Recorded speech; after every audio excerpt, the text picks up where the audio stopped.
My name is Anand Saxena and welcome back to your channel Aggregate Economics Solution.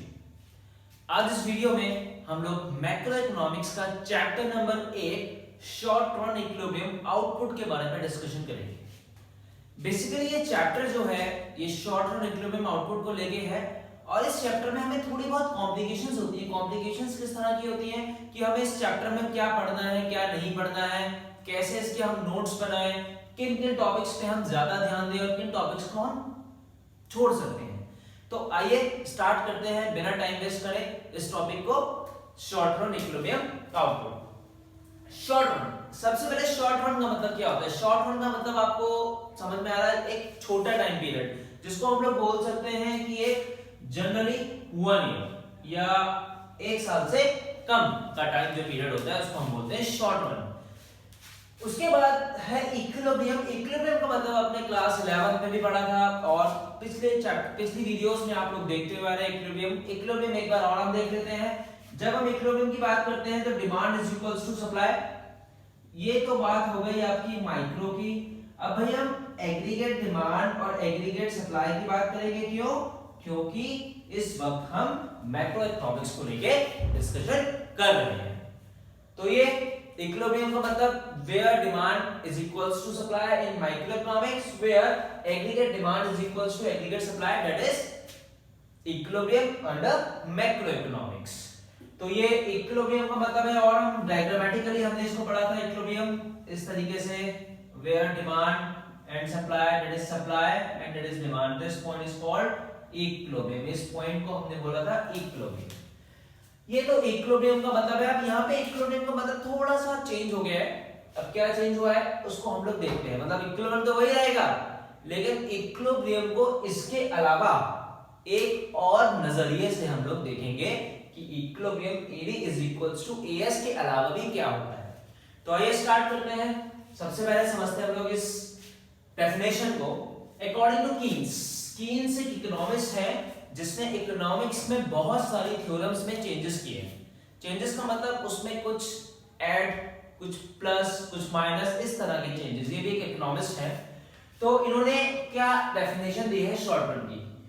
Short run is a period where technology remains constant. Short run एक ऐसा period होता है जहां पे technology क्या होती है? कांस्टेंट होती है, जहां पे टेक्नोलॉजी आपकी चेंज नहीं हो रही है।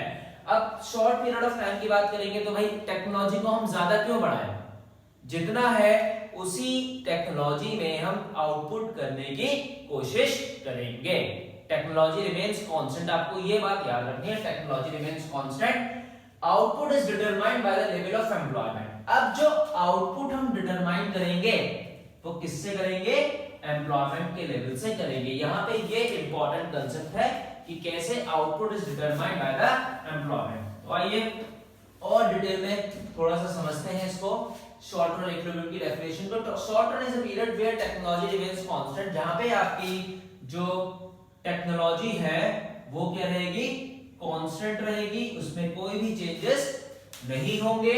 लेकिन जो आपका आउटपुट है, आउटपुट बढ़ेगा, दैट मींस आपका एम्प्लॉयमेंट बढ़ रहा है। आउटपुट कम होगा तो दैट मींस आपका एम्प्लॉयमेंट भी क्या हो रहा है? कम हो रहा है। तो ये एक 1-to-1 रिलेशन है जो आपकी बुक्स में भी मेंशन है, that is 1-to-1 relation. If output increase so employment increase, if employment decline so output also decline. तो शॉर्ट रन इक्विलिब्रियम का बेसिकली मतलब है जहां पे टेक्नोलॉजी आपकी रिमेन्स कांस्टेंट रहेगी, जहां पे हमारा आउटपुट का मतलब है प्रोडक्शन जो हम डिटरमाइन करेंगे वो एम्प्लॉयमेंट से करेंगे। एम्प्लॉयमेंट बढ़ेगा तो आउटपुट बढ़ेगा, एम्प्लॉयमेंट कम होगा तो आउटपुट भी आपका कम हो जाएगा। आउटपुट मतलब प्रोडक्शन कम हो जाएगा। तो ये शॉर्ट रन इक्विलिब्रियम की डेफिनेशन हो गई, जहां पे टेक्नोलॉजी कांस्टेंट होगी, आउटपुट बढ़ेगा तो एम्प्लॉयमेंट बढ़ेगा, एम्प्लॉयमेंट बढ़ेगा तो आउटपुट बढ़ेगा। So there is a 1-to-1 relationship between output and employment. ये बहुत ही सिंपल सी डेफिनेशन है शॉर्ट रन इक्विलिब्रियम की। और डिटेल में हम इसको आगे देखते हैं क्या है। अब इसके बाद जो इस चैप्टर में हमने भी मतलब पढ़ा था इक्विलिब्रियम का, तो इक्विलिब्रियम यहां पे क्या कह रहा है? इक्विलिब्रियम आउटपुट, इक्विलिब्रियम हमने पढ़ा था where AD is equals to AS। ये तो हमारी क्या हो गई? पहली अप्रोचेस। इस टॉपिक में हम दो अप्रोचेस की बात करेंगे। तो पहला अप्रोच हो गया where AB equals to AS। अब इस फॉर्मूले को हम थोड़ा सा और डाइवर्सिफाइड कर सकते हैं। कैसे? AD का फॉर्मूला हम जानते हैं, AD equals to C plus I and we also know that AS is equals to C plus S।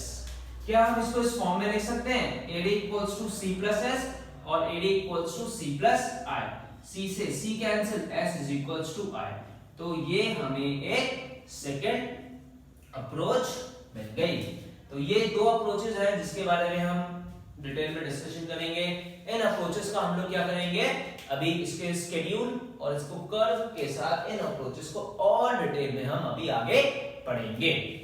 तो ये दो अप्रोचेस हमने पढ़ ली कि इस चैप्टर में दो अप्रोचेस हैं, AD equals to S first approach and second S is equals to I second approach. तो ये दो अप्रोचेस हो गई।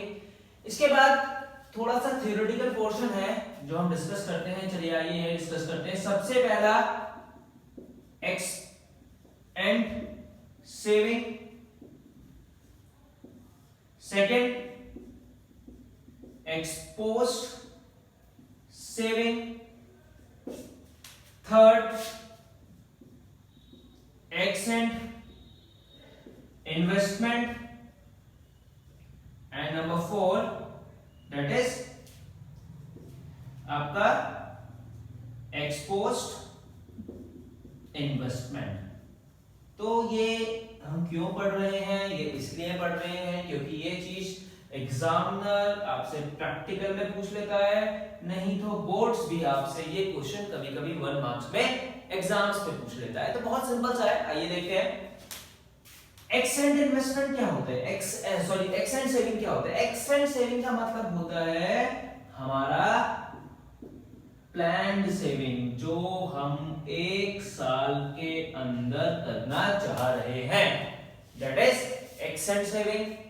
एक पर्टिकुलर 1 ईयर में हम कितना सेव करना चाह रहे हैं, दैट इज एक्सेंट सेविंग। और इसको हम बोलते हैं डिजायर्ड सेविंग, इसको हम बोल सकते हैं डिजायर्ड सेविंग। ओके, अब एक्सपोज का मतलब क्या हुआ? एक्सपोज का मतलब हुआ कि एक्चुअल में जो हम प्लान कर रहे थे क्या उतनी हम सेविंग कर पाए। This is called ex post saving, मतलब actual saving within 1 year, 1 साल के अंदर। ठीक है, अब इसी तरह से आपको समझ में आ गया होगा एक्सेंट क्या होगा। एक्सेंट आपका क्या हो जाएगा? एक्सेंट इन्वेस्टमेंट, वो इन्वेस्टमेंट जो हम इन्वेस्टमेंट क्या कर रहे हैं, प्लान इन्वेस्टमेंट हम कर रहे हैं, और आपका desired investment that is called accent investment. अब इसी तरह से एक्सपोज्ड क्या हो जाएगा? जो एक्चुअल में हम लोग इन्वेस्टमेंट कर पाए, किसमें? 1 ईयर के टाइम पीरियड में। तो ये accent, plan saving, exposed actual saving, accent investment that is plan investment, exposed investment that is actual investment. तो ये 4 टर्म्स हैं। इन चारों को आप समझ लें।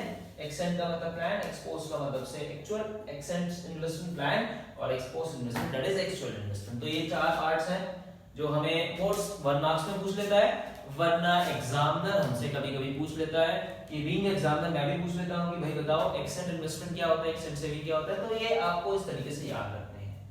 और इस चैप्टर के और इस टॉपिक्स के आपको अगर कंप्लीट नोट्स चाहिए तो आप मेरा इंस्टाग्राम पेज फॉलो कर सकते हैं, जो आपको नीचे डिस्क्रिप्शन में लिंक मिल जाएगा।